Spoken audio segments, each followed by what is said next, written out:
Yes, Commander? Carry on, Presley. Yes, sir.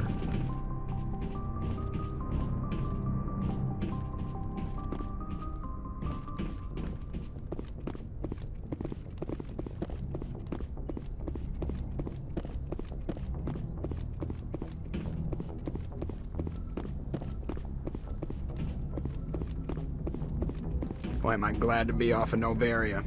I don't know which was worse, the cold or the corporations. One will freeze your balls off, the other will sell them out from under you. With all due respect, Commander. I have to go. All right, see you.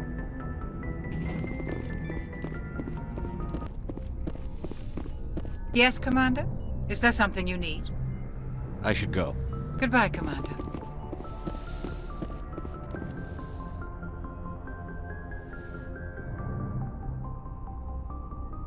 If you are here to talk about Benezia's death, you need not bother. She brought it upon herself. Don't pretend it doesn't bother you. She was your mother. She was. But she was not. I prefer to remember Benezia as she used to be, before she was corrupted by Sovereign's power. The best of your mother lives on in you. Her determination, her intelligence, her strength. That is kind of you to say. I appreciate your concern, but I am fine. Benezia chose her path, just as I have chosen mine. I am with you until the end, Shepard. Maybe we could pick up where we left off. You were telling me about your interest in the Protheans. Actually, I think I was talking about my interest in you, and making a fool of myself in the process. As I said, I am not used to dealing with people, especially humans. I did not really know much about your species when we first met, Shepard. I found it hard to take humanity seriously. Your kind always seemed so rushed and high-strung. But we don't have the luxury of time. An Asari can live for 1,000 years. We're lucky if we hit 150. That is true. At first I thought that was a weakness of your species. After spending time with you and your crew, however, I think it may actually be an advantage. You humans are creatures of action. You pursue your goals with an almost indomitable determination. It is an admirable trait, but also an intimidating one. You're scared of us? Unfortunately, the rest of the galaxy sees humanity as something of a bully. You run over anyone in your path to get what you want. It is up to people like you to change their minds, Shepard. I'm doing the best I can, Liara. There is a reason the Council chose you to become a Spectre. They saw something special in you. The best of what humanity has to offer. I looked into your history. I know what happened on Akuz. The fact that you survived shows a remarkable strength. You didn't need to go behind my back. I would have told you whatever you wanted to know. I apologize, Commander. After our last conversation, I was afraid I would say something stupid again. I wanted to know more about you. To understand what made you into the man you are. There is something compelling about you, Shepard. Are you sure you're interested in me? Or is it my visions of the Protheans? I admit, your connection to the Protheans had something to do with my initial interest, but it has grown beyond that. You intrigue me, Shepard, but I was not sure if it was appropriate to act on my feelings. I thought there might already be a relationship between you and Chief Williams. I care about Ash. A lot. I thought so. Still, I feel as if there is also some attraction between us, Shepard. I'm not interested in you in that way, Liara. This is very embarrassing for me, Commander. Please, let's talk about something else. I should go. Goodbye, Commander.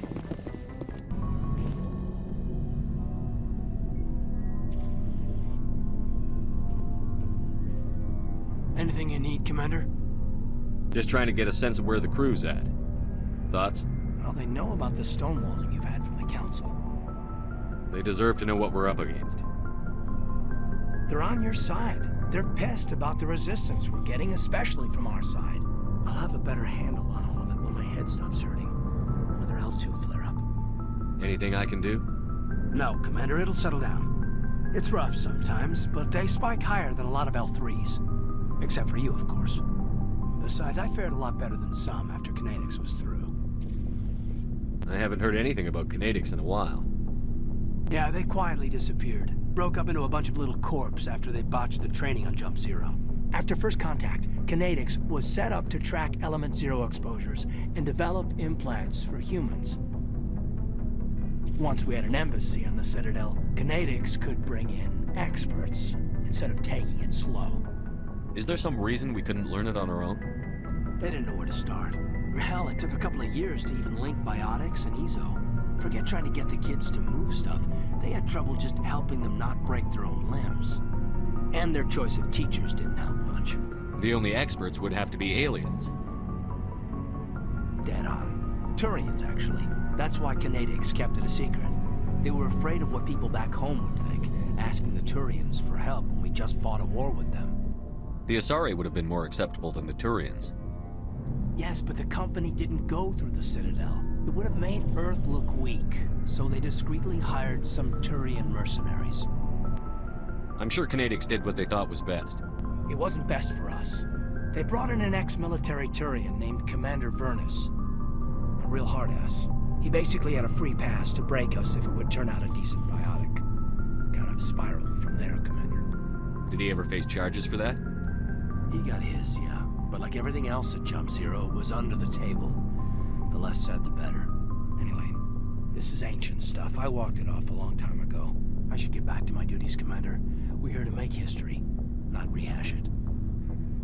What's your opinion on the last mission? Killing Saren's, what was Benezi anyway? Second in command? Advisor? Anyway, it should set him back a bit. I'm sure Dr. Tassoni's hurting, though. Poor kid. Having to kill her own mom. Any opinion on the Rachni? Off the record? If we had the option, I'd as soon have left it to the Council. We weren't out here during the Rachni War. I'm not sure we have any business getting involved. We'll talk another time, Lieutenant. Commander? Commander, good to see you. You've been with CSEC a while. Have you seen much action? Well, not as much as you, but yeah, I've seen some interesting things. I'll bet you have. Anything in particular that stands out? I remember this Solarian geneticist I was sent to investigate. That case was a bit disturbing. What happened? Why were you investigating them? I was tasked with tracking black market trade on the Citadel. Most of it harmless, nothing I needed to pursue. But during the course of my investigation, I noticed an increase in the trade of body parts, organs mostly. We usually get a few of those, but not the numbers I was seeing. We weren't sure if there was a new black market lab or if some freak was harvesting organs from citizens. You've seen this before on the Citadel? Every so often, some lab sells unwanted parts through the black market, but they're not as bad as the psychos. I remember this one L-Corps diplomat we caught in my first year on the job. He was hacking people up and selling their organs, had the station in a bit of a panic. But this case wasn't that clear-cut. Turns out there was more going on than we first realized. So how did you figure out what was happening? First, we got a hold of a sample and ran DNA tests. The weird thing was, the match led us to a Turian who was still alive and was very convinced he'd never lost his liver. After a bit of digging, I discovered this Turian worked briefly for Dr. Salion, the geneticist. So I went to his lab hoping to find evidence of cloned organ development, but there was nothing. No Solarian hearts, no Turian livers, not one Krogan testicle. You're kidding, right? Why would anyone want Krogan testicles? Some Krogan believe that testicle transplants can increase their virility, counteract the effects of the genophage. It doesn't work, but that doesn't stop them from buying. They'll pay up to 10,000 credits each. That's 40,000 for a full set. Somebody's making a killing out there. What did you do about the geneticist? I brought in some of his employees for interrogation to see if I could get them to talk. While I was interviewing one of them, I came across something suspicious. You mean threaten? Was that really necessary? Maybe, maybe not. Either way, it paid off. One of my detainees started bleeding profusely during the interview. We offered to patch him up and he got frantic, freaked out. I ordered a full exam to find out what was going on. Our medics found incisions all over his body, some of them fresh. That was our big break. These people weren't just Dr. Salion's employees. They were test tubes. Walking, living test tubes. He was growing parts inside these people? Exactly. He cloned their organs right inside their own bodies, then he harvested them and sold them off. Most of the victims were poor. He'd pay them each a small percentage of the sales, but only if the organs were good. Sometimes an organ wouldn't grow properly, so he'd just leave it in them. Most of them were a mess, but only on the inside, hidden so nobody could see it. I hope he got what he deserved. That's the worst part. We never caught him. Why not? What the hell happened? He ran, blew his lab, grabbed some of his employees, and headed for the nearest space dock. By the time I found out, his ship was already leaving. He threatened to kill his hostages if we tried to stop him. But you went after him anyway, right? I ordered Citadel Defense to shoot him down, but CSEC headquarters countermanded my order. They were worried about the hostages, worried about civilian casualties if the ship was destroyed so close to the Citadel. I told them those hostages were dead anyway. He just used them to make more organs. But they wouldn't listen.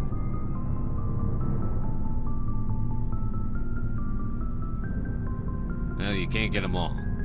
No, but letting him get away like that. All they had to do was disable that ship, stop him from running. Maybe the hostages die, maybe they don't, but at least we stopped the bastard responsible for it all. I suppose I can see both sides. But what's done is done. I suppose. Can't waste too much time worrying about it now. Just wish I could have stopped him. That's all. Do you have any idea what happened to Dr. Salion? I sent out feelers from time to time, hoping to find something. I thought I'd found him a while back. He changed ships and changed his name to Dr. Hart, his idea of a joke, I guess. I told the military, but they weren't convinced it was him. I got the transponder frequency for his new ship, but I just can't get anyone to check it out. I'll check out the coordinates when I get a chance. I was hoping you'd say that, but Commander, take me with you when you go.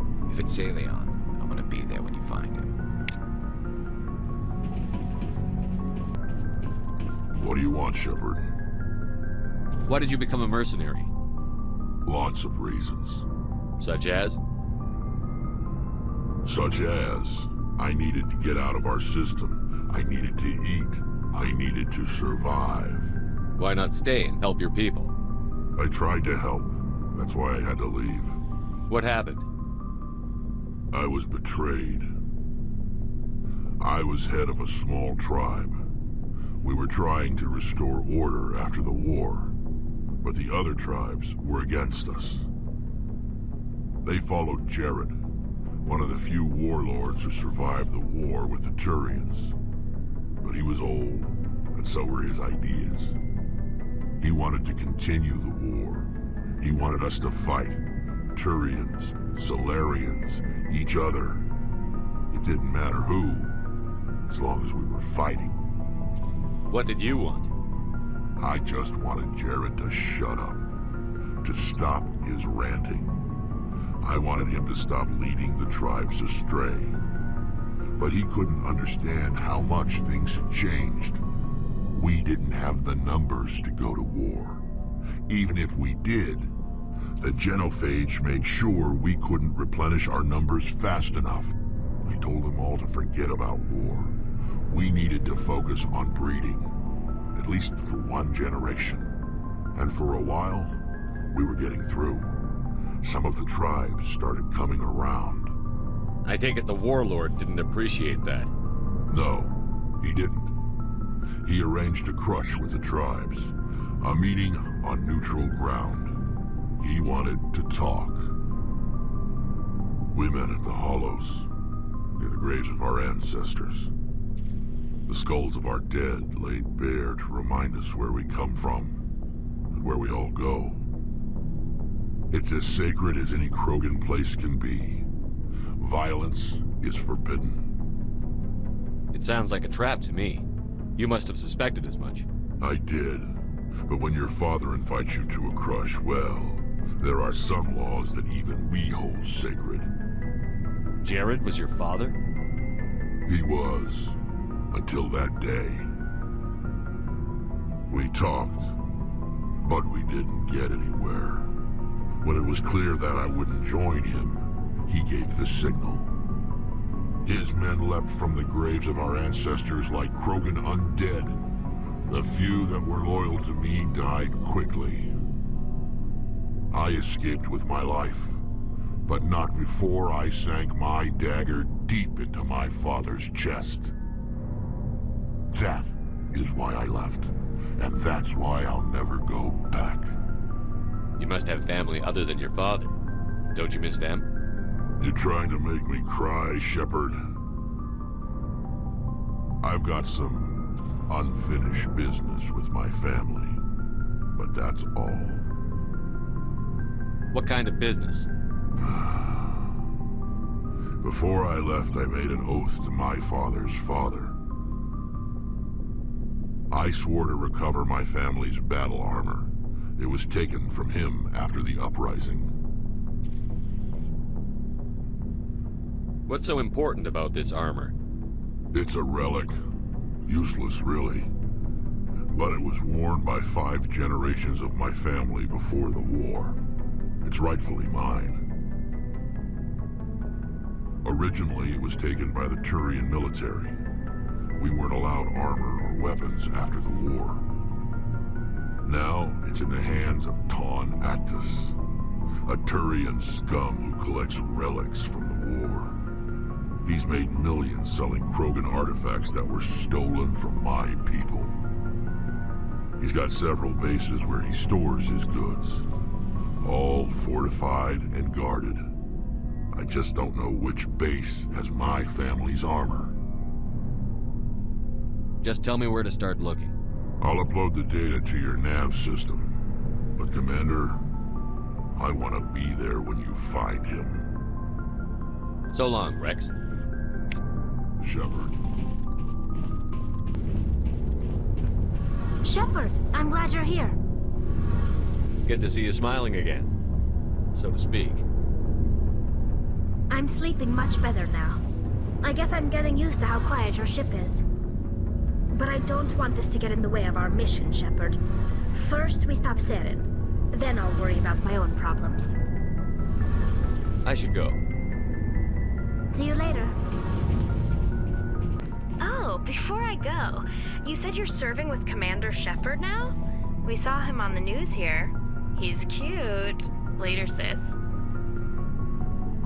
Tell me you didn't hear that. Afraid I did. Oh, shoot me now. One of my sisters. That's Sarah, the youngest. What's up? You didn't come by to eavesdrop on family mail. Your family seems to be important to you. Yeah, we've always been close. Me and my sisters especially. With Dad on duty so much, I had to help Mom raise them. Did your father serve with the fleet? Yeah, took any crap posting he could get that offered space time. You know what? He worked his ass off trying to get recognized, but he never made it above serviceman 3rd class. He was real proud when I made Chief. First thing he did was salute. What about your mother? You haven't mentioned her.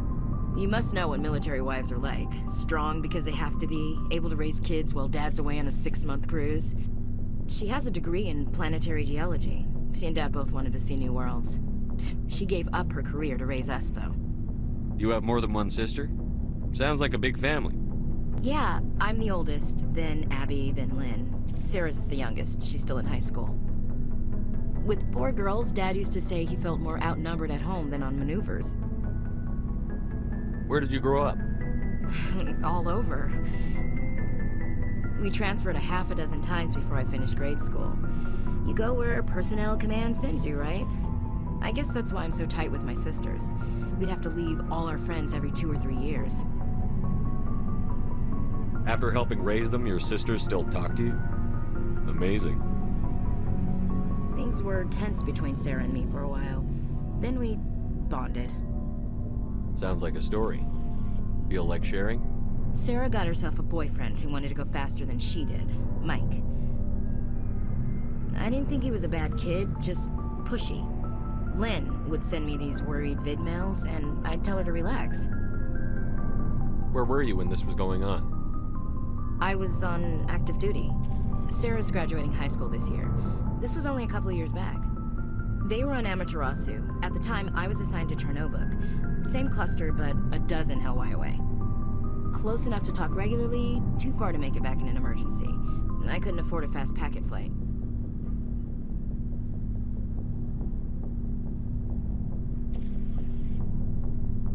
If he really liked her, he wouldn't be pushy.